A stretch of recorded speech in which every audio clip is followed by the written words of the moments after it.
live on your tablet, phone, and the KUTV app. This is 2 News Live. Yes, it is Wednesday, May 10th. Thanks for joining us on 2 News Live. I'm Brian Schnee. We're going in depth tonight on a number of topics. Our Lincoln Graves will join us in just a moment, talking about fast-moving water and a swiftwater rescue training taking place today. Also, we're talking about early fire season concerns, or is it a fire year at this point? We'll take a deeper look in just a moment. Here's a look at what is making headlines tonight, right now on our website, KUTV.com. Heather Armstrong, a prominent Utah blogger, has died at the age of 47. Her boyfriend says he found her inside of her Salt Lake home after she took her own life. Also making headlines today, New York Representative George Santos pleading not guilty in federal court. U.S. Attorney's Office says Santos was arrested today on federal criminal charges, including wire fraud, money laundering, as well as lying to Congress. Jury instructions coming together in the Lori Vallow Daybell murder trial. You know about this one. The judge is meeting with both sides to hammer those out before closing arguments begin tomorrow. Our Daniel Woodruff is live up there in Boise for us once again tomorrow. Demolition crews tearing down the vacant buildings that caught fire earlier this week on Salt Lake's west side. They're using some large machines to knock down the burned out structures. This is near 10th West and Learned Avenue. As we go in depth tonight, you can always get in touch with us during the show. It is very easy to get in touch with us. Just use a hashtag 2 News Live. You can join the conversation. Facebook, Twitter, Instagram, everywhere. Send us a direct message as well to myself or Chase Thomason. Hey, Brian. He's here.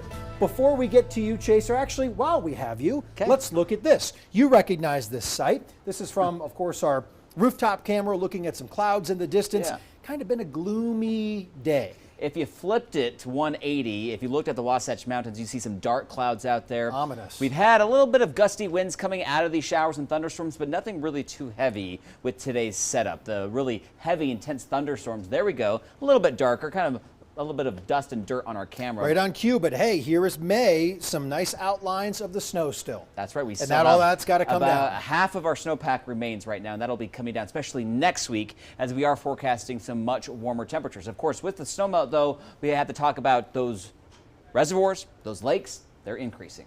So here, boom. This is, right on cue here. Yep. I was actually just talking about Great Salt Lake and Lake Powell with a colleague earlier today. Okay. We're talking with the Bureau of Reclamation tomorrow about the water flow. So this is really interesting. What have you been looking at?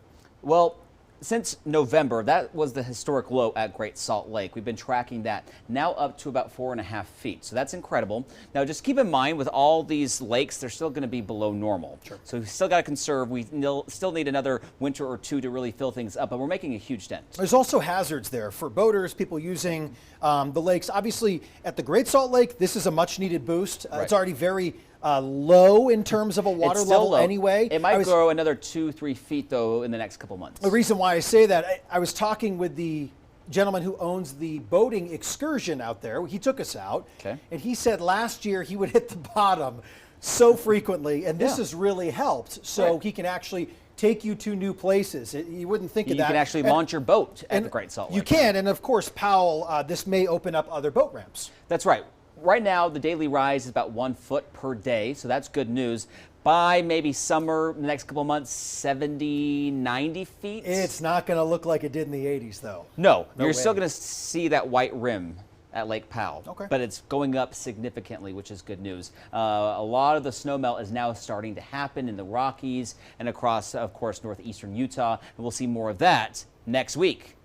Hint, hint. Let's get to that forecast. We are tracking a few showers, though, and thunderstorms this afternoon. Again, nothing too heavy. A couple rumbles of thunder in the mountains of far northern Utah, lifting into Woodruff and Randolph.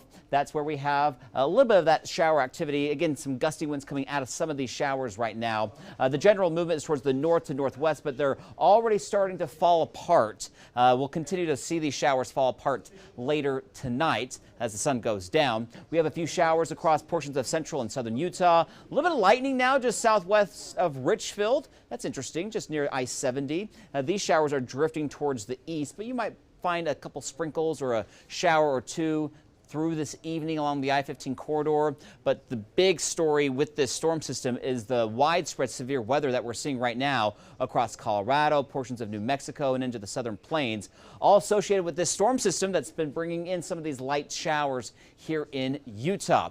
As that storm moves towards the east, more severe weather across the southern plains throughout this afternoon and this evening. There's even an enhanced risk for severe weather in Colorado. That shifts into the southern plains of Kansas and Oklahoma tomorrow afternoon with an elevated risk for tornadoes tomorrow afternoon and evening. It is May in the southern plains, and that typically is peak tornado season across that area. Here in Utah, though, notice as we head into this evening, these showers are starting to fall apart by about 7 or 8 o'clock with clearing skies after 10 o'clock. Tomorrow's rain and snow will be well to our east out in Colorado, and tomorrow will be a dry day, mostly sunny to partly cloudy, pretty comfortable for your Thursday. Temperatures similar to today. We'll likely see upper 60s and low 70s across a good chunk of the state. Up in the mountain valleys in southwestern Wyoming, mid to upper 50s for daytime highs. And of course, it'll be warmer down in St. George in the 80s. Next weather maker, this big ridge of high pressure. But notice what happens as we head into the weekend. It goes way to the north and it expands. There's also going to be a little bit of a disturbance that's going to develop. That's going to help bring in a little bit of moisture over the weekend. So there's a chance for a few showers and storms for your Mother's Day.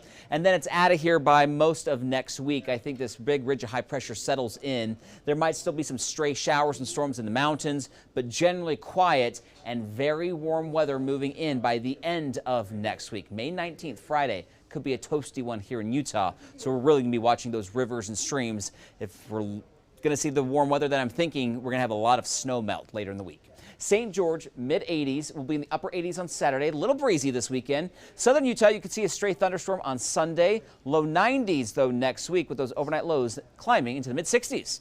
Salt Lake, we're in the low 70s Thursday and Friday. Over the weekend, we're in the mid-70s.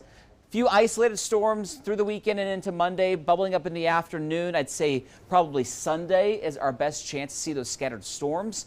Then next week, we're near 80 on Monday. Bryan, mid-80s by Tuesday and Wednesday. So that's the warm-up that we're going to be watching. This could last several days. But the good news, I just looked, of course, we're down to about 50% of our snow melt. That is lower than 1983 at this time and lower than 2011. So this spring has actually been kind of good because we've been going up and going down, kind of seeing some snow melt, then slowing things down.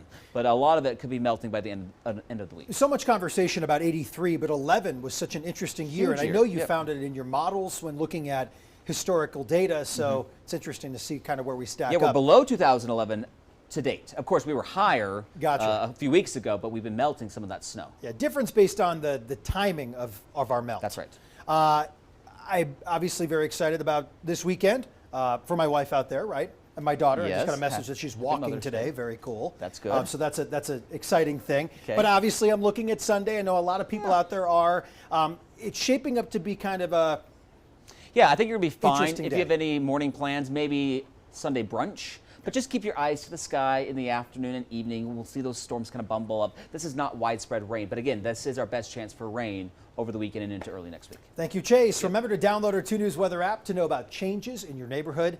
Very easy to do. Just scan this QR code right here. You can get updated forecasts. You get your neighborhood forecast right at the palm of your hand on your phone. It is very easy to use. Speaking of palm of your hand, I think we're in Lincoln Graves' hand right now. I'll show you what I mean in a second. Utah rivers running high, fast and cold. Already this year, we've seen people tragically get swept away. It's very tough. Referencing, of course, the one in Weber County last week. Today, rescuers showed us how they try to save people. Here we are in the palm of Lincoln Graves' hand, right? There he is driving in the car, not driving, as a passenger. Let's be clear. Lincoln was live for us earlier along the Provo River. What did you see with the training, Lincoln? Yeah, it was pretty interesting training to see some intense training. Swiftwater rescuers going into the Provo River to kind of refine some of their rescue techniques, keep up to speed on everything that they have to practice to hopefully rescue people who really get into a really dangerous and potentially deadly situation. And for me, it was kind of eye-opening for the Salt Lake County Undersheriff to grim facts about this kind of an incident. He says that in the majority of cases, when rescuers are called out, even it's really a recovery operation, because this type of incident is just so deadly and so dangerous to whoever falls in. So he's painting that grim picture to really try and drive the point home. Be careful around fast-moving cold water, and be sure to watch your kids and pets around that type of water. Brian? Lincoln, can't say it enough, and I know the grim reminder is normally what gets people to pay attention. Did he mention how fast you have as really a chance if you're in the water here? I know that timing can be everything in an emergency situation. Yeah, we didn't really go over timing, but we did go over two pieces of advice. One, they say this is a big don't. This is something you don't want to do if you're in this situation. If you fall in, if you get swept away, don't try to stand up.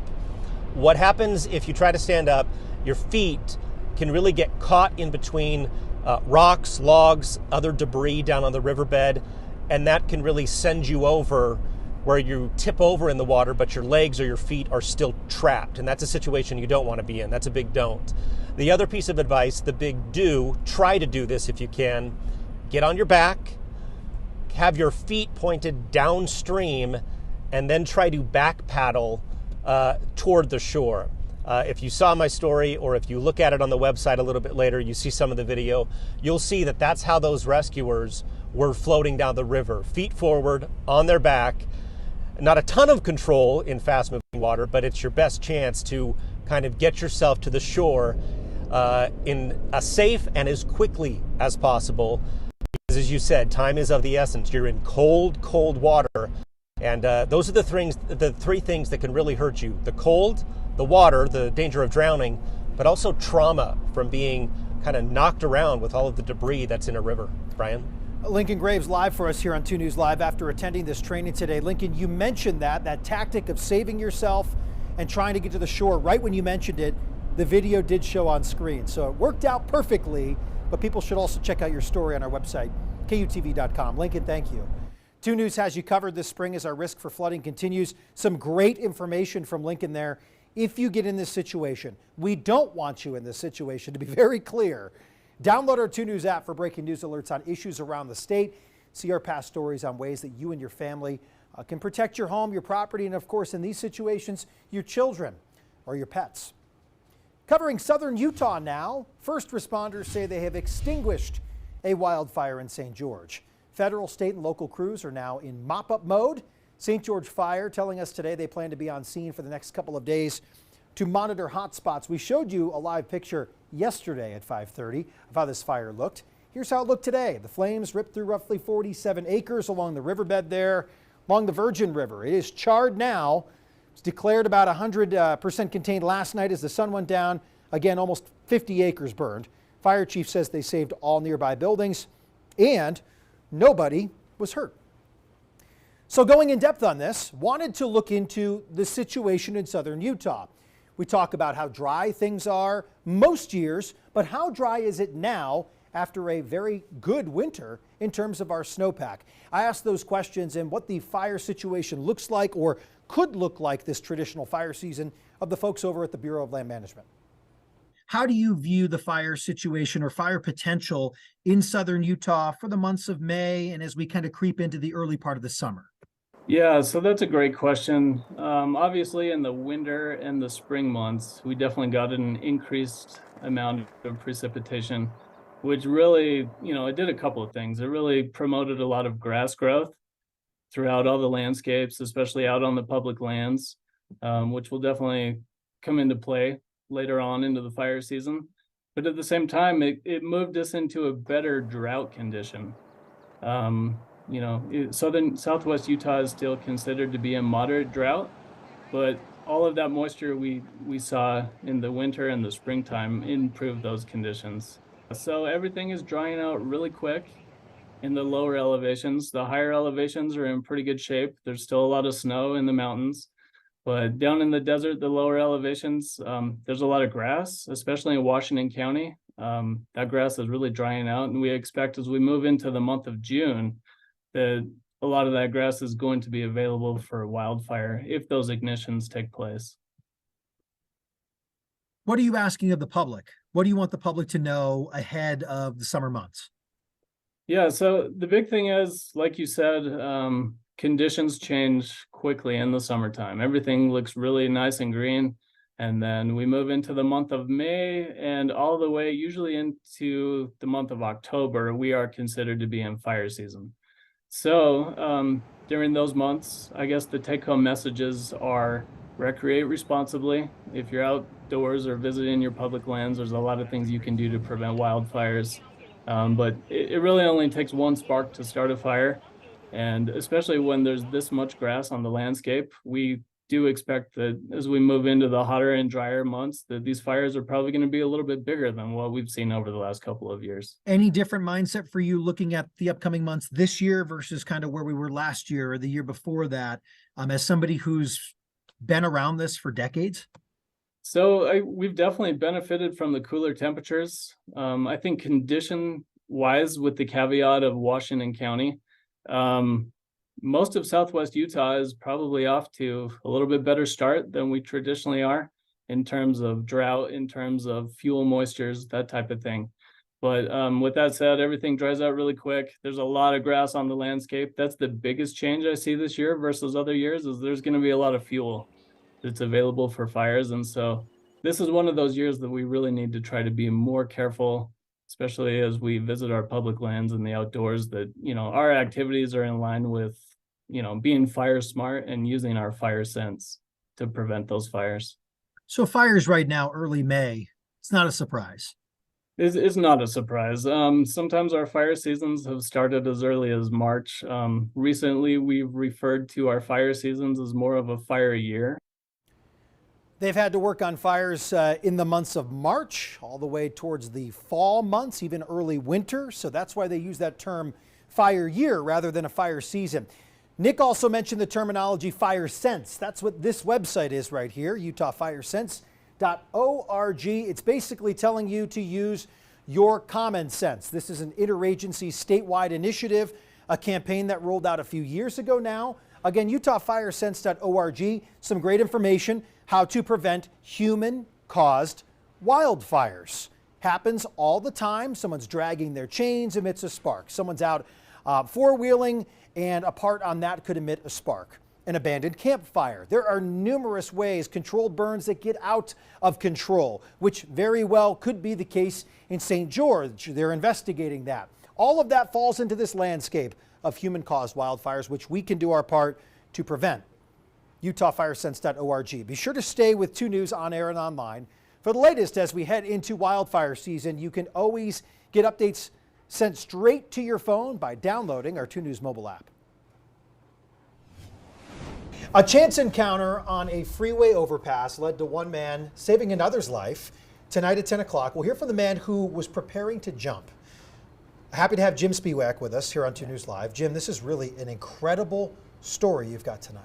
And Brian, incredible is maybe an understatement. I mean, you can run out of words to say. So there was a guy, he was on an overpass on just over I-15 in Lehigh. This was a year and a half ago, so going back a little ways. And a total stranger was driving by on the overpass. He was actually going to his daughter's basketball game. And he sees this guy standing on the ledge, and he stops. So many people drove by, this guy stopped.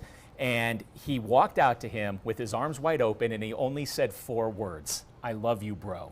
And he said it for a couple minutes, and he was able to get this guy down off of the overpass. Absolutely incredible. So for the very first time in a year and a half, we're hearing from the guy who was standing on the ledge. We've never heard from him. There's the picture right there. You can see Joe. That was the guy that saved him. He's got his arms wide open, and he's just saying, "I love you, bro," as he approached him. Well, very interested to see this story because a lot of people can relate to a situation like this. This is how life goes sometimes. But this was probably pretty triggering for somebody to go back to this, right? Because didn't you go back together, or they went back together to where all of this took place that day? Absolutely. So they actually went back to that spot, just the 2 of them, the day before we met up, and they wanted to kind of feel it out and see how it would be, because a situation like that can be very triggering for someone in a vulnerable state. And so the very next day we went back and spoke with them at that spot, and they said that they're comfortable with it. They have accepted it. And coming up tonight at 10 o'clock, we're going to talk about why they feel like they can both go back to that spot and what that spot means for them now. They both say that that spot that almost ended one person's life is now a place of hope for both of them, and hopefully so many more people as they share this story. Well, thank you for sharing it, but also thank you for kind of giving us a glimpse of what this looks like. Looking forward to the piece tonight. And you know, this month is Mental Health Awareness Month, so no better month than to talk about this sort of stuff right now. Thanks, Jim. Yeah, absolutely. The message, reach out if you need help. There will always be someone there to listen. Take a live look right now from the slopes, looking into Honeycomb Canyon there at Solitude. That's Chase right. some snow coming down at the top high elevations. You know, that's way high up, so this is pretty common, but again, it just reiterates how much snow is still left to melt. That will start to melt, especially by the end of next week. Still an opportunity to go hit the slopes if you Yeah, want. closing weekend next weekend. So you got this weekend and next weekend at least at Solitude. And the cool thing, Sundance opening up this weekend. That's and right. I A wanted bonus. to say that again, a bonus weekend for the first time ever in May, just in time for Mom. It'll be spring skiing. Maybe go in the morning because there might be some thunderstorms in the afternoon. Good advice. Thanks for watching 2 News Live. We're here Monday through Friday, 5:30. For Chase, I'm Brian. Have a great rest of your night. We'll see you tomorrow.